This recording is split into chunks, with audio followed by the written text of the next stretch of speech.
इसलिए अगर वालों अच्छी तरह से सावधानी रखो। आप लोग सावधानी नहीं रख रहे हो, हमने पहले भी सूचित किया था। अगर सावधानी नहीं रखोगे तो महाकर्म के बंध आप लोग करोगे। अपनी अपनी बुद्धि को आप स्थिर रखिए और जहाँ गुरुओं की निंदा होती है मुख पर उंगली रख लेना चाहिए, नहीं तो इससे बड़ा कोई अपराध नहीं होता है। श्रीपाल का आज हमारे बीच में आचार्य भगवंत नहीं है, लेकिन आज हमारे जो वर्तमान के आचार्य भगवंत हैं वो ही हमारे लिए गुरु की छवि रूप है।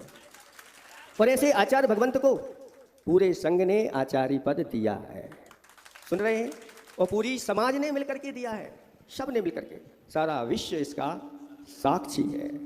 और आज वो चर्या कर रहे हैं, एक बार जाकर के वहाँ देखाओ, आंखें आपकी खुली की खुली रह जाएंगी। आचार्य समय सागर जी महाराज ऐसे आचार्य भगवंत हमारे लिए मिले हैं, उनको सबको स्वीकार करना है।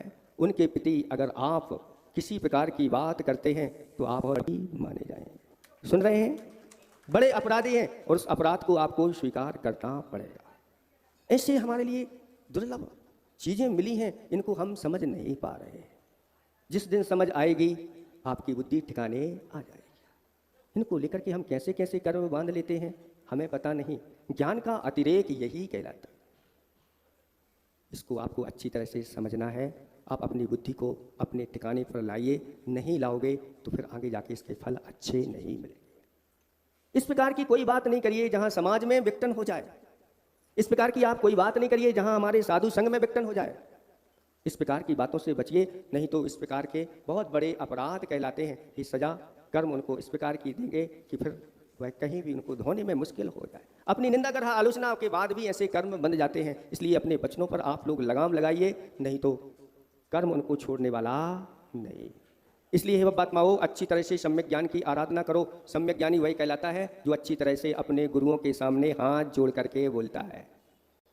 अहंकार में नहीं बोलता, अहंकार का सम्यक ज्ञानी नहीं। अभी पढ़ करके आए हैं कि वह 8 मदों से रहित होता है। देवशास्त्र गुरु के सामने हाथ जोड़ते हैं तो आप सच्चे देवशास्त्र गुरु के भक्त हो। और अगर आप कुछ भी कहने लगे तो आपकी कोई कदर करने वाला नहीं।